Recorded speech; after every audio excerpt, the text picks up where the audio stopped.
राम राम दोस्तों। आइए आज मैं आप लोग को एक और बहुत अच्छी ज्ञानवर्धक कहानी सुनाती हूँ। तो ये कहानी है एक नगर की। एक नगर में एक सेठ और उसका बेटा और उसकी बहू रहते थे। और सेठ का बेटा जो है वो बाहर कमाने खाने चला जाता है। सेठ और उसकी बहू उस गांव में रहते हैं। एक बार सेठ की बहू पनिहारीन बन के पानी भरने जाती है कुआं पे। और वो कुआं पे वो पानी भर लेती है, भर के और जैसे ही घर आने के लिए मटका उठाने को करती है, वैसे ही वहाँ एक आदमी आता है और बोलता है, बहन मुझे बहुत जोर की प्यास लगी है, मुझे पानी पिला दो। तो वो पूछती है उससे कि आप कौन हैं? तो बोलता है मैं यात्री हूँ।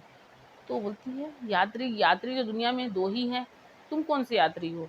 मैं नहीं पिला सकती तुमको पानी। वो फिर चला जाता है। थोड़ी देर में ही एक और दूसरा आदमी आता है और बोलता है, बहन मुझे बहुत जोर की प्यास लगी है, क्या तुम मुझको पानी पिला दोगी? बोलती है कि तुम हो कौन, बताओ फिर मैं पिलाऊंगी पानी। तो बोलता है मैं मूर्ख हूँ। तो बोलती है दुनिया में दो ही मूर्ख हैं, तुम कौन से मूर्ख हो? तुम तीसरे मूर्ख कहाँ से पैदा हो गए?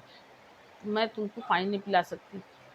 फिर वो चला जाता है। फिर तीसरा आदमी आता है और फिर वो बोलता है, बहन मुझे बहुत जोर की प्यास लगी है, तुम मुझे पानी पिला दो। तो बोलती है कि तुम कौन हो पहले बताओ। तो बोलता है मैं गंवार हूँ। तो बोलती है गंवार? गंवार तो दुनिया में दो ही हैं, तुम कौन से गंवार हो? तुम तीसरा गंवार कहाँ से हो गए? तो मैं तुमको पानी नहीं पिला सकती। ऐसा बोल के फिर वो चले जाता है।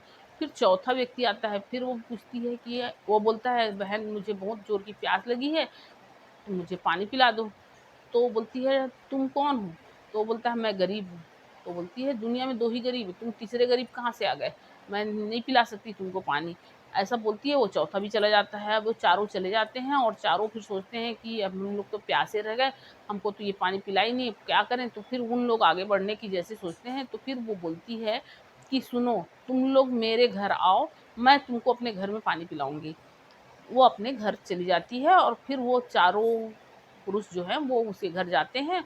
तो वो वहाँ पानी पिलाते रहती है। वहाँ वो जब पानी पिलाते रहती है उसी समय उसके ससुर आ जाते हैं और उसके ससुर देखते हैं तो उनको बहुत बुरा लगता है कि मेरा लड़का नहीं है और ये चार चार पराये मर्द को घर में बैठाई है और उनको पानी पिला रही है, उनका सेवा कर रही है। तो ये चीज़ वो सेठ को बहुत ज़्यादा दुख पहुँचता है और अच्छा नहीं लगता, मतलब। तो फिर वो ये शिकायत लेके राजा के पास जाता है और राजा से बोलता है कि राजा साहब, मेरी बहू जो है वो गलत रास्ते पे चल पड़ी है। तो राजा साहब बोलते हैं वो कैसे? तो बोलता है कि वो मेरा बेटा बाहर कमाने गया है और वो पराए मर्दों को अपने घर में लाके और उनका सेवा करती है, उनको पानी पिलाती है, उनका आवभगत करती है।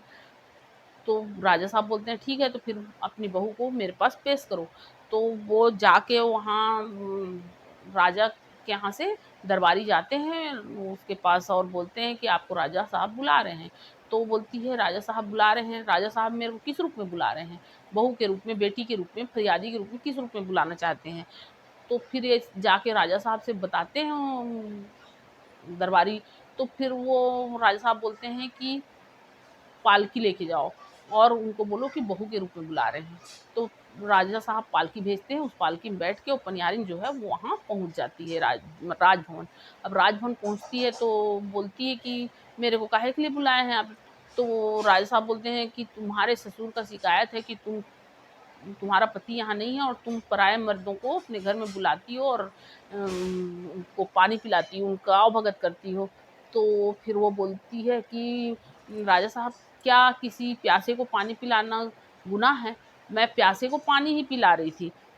तो फिर वो बताती है कि मैं कुआं में पानी भरने गई थी, वहाँ ये चारों प्यासे थे और मेरे पास आए और पानी पीने के लिए बोले। और पानी पीने के लिए पिलाने के लिए मेरे पास कोई अच्छा पात्र नहीं था कि इनको पानी पिला सकूं, और मेरे वस्त्र भी सही नहीं थे। मैं उस स्थिति में नहीं थी कि मैं इन लोगों को पानी पिला सकूं। इसलिए मैं इन लोगों से ऐसा प्रश्न किया कि उस प्रश्न का इन लोग उत्तर नहीं दे पाए, और मैं इसी बहाने इनको पानी नहीं पिलाई। लेकिन मुझे लगा कि प्यासे को पानी पिलाना चाहिए, इसलिए मैं इनको अपने घर में बुलाई और इनको पानी पिला दी। तो इसमें मैंने क्या गलत काम किया? राजा साहब बोलते हैं हाँ ये बात ठीक है, लेकिन तुम ऐसा कौन सा प्रश्न की जो जिसका उत्तर इन लोग नहीं दे पाए? तो फिर बताती है कि मैं पहले इंसान से पूछी कि कौन हूँ, तो बोला मैं यात्री हूँ। तो मैं पूछी कि भाई दुनिया में 2 ही यात्री हैं, तुम तीसरे यात्री कौन आ गए? ये नहीं बता पाया। फिर दूसरा आया तो मैं पूछी आप कौन है? तो बोला मैं मूर्ख हूँ। मैं बोली दुनिया में 2 ही मूर्ख हैं, तुम कौन से मूर्ख हो? वो भी नहीं बता पाया। फिर तीसरा आया तो बोला कि मैं गँवार हूँ। तो मैं बोली कि दुनिया में 2 ही गँवार हैं, फिर तुम कौन से गँवार हो? तुम तीसरे गँवार कहाँ से आ गए? ये भी नहीं बता पाया। फिर मैं चौथा आया तो वो बोला कि मैं गरीब हूँ। तो मैं पूछी भई 2 दुनिया में 2 ही गरीब हैं, तुम तीसरे गरीब कौन से हो? ये भी नहीं बता पाया। तो राजा साहब बोले अच्छा तो ये तो नहीं बता पाया। राजा साहब सोचते हैं ये बड़ा अटपटा प्रश्न है, इसका प्रश्न तो मेरे को भी समझ में नहीं आ रहा है। तो राजा साहब बोलते हैं कि अच्छा ठीक है तो फिर इस इन प्रश्नों का उत्तर तुम ही बताओ। तो वो सेठ की बहू बोलती है देखिए राजा साहब, पहले प्रश्न का उत्तर है कि यात्री दुनिया में 2 ही हैं, एक चाँद और एक सूरज। और दूसरे कि गँवार कौन है? तो गँवार दुनिया में 2 ही हैं, अनाज और पानी, जो हमेशा पीछे-पीछे घूमते रहते हैं। और तीसरा प्रश्न है कि गरीब, तो गरीब दुनिया में 2 ही हैं, गाय और बहू। और चौथा प्रश्न है महाराज मूर्ख, तो इस प्रश्न का उत्तर मैं तब दूँगी जब आप नाराज़ नहीं होंगे। तो राजा साहब बोलते हैं ठीक है तुम दो, मैं नाराज़ नहीं होऊँगा। तो बोलती है इस दुनिया में मूर्ख 2 ही हैं। पहला तो मेरे ससुर, जिन्होंने मुझसे बिना पूछे इस बात को जानना नहीं चाहे, मेरे से जाने नहीं, पूछे नहीं और सीधा राज दरबार में आ गए। और दूसरा मूर्ख महाराज आप हैं, जो बिना सच्चाई को जाने एक स्त्री को राज दरबार में, सारे दरबार के बीच में और बुला लिए और इस तरह से जलील किए। तो ये इस तरह से ये प्रश्न का उत्तर है। तो इस कहानी से दोस्तों ये वो होता है कि कभी भी बिना सोचे समझे कोई बात नहीं बोलना चाहिए और प्यासे को पानी अवश्य पिलाना चाहिए। तो आप लोग को ये कहानी कैसी लगी? प्लीज़ कमेंट करके ज़रूर बताइए और आप लोग मेरे इस वीडियो को लाइक कीजिए और आप लोग नए हैं तो प्लीज़ मेरे वीडियो को मेरे इस चैनल को सब्सक्राइब कीजिए। ठीक है दोस्तों, राम राम दोस्तों।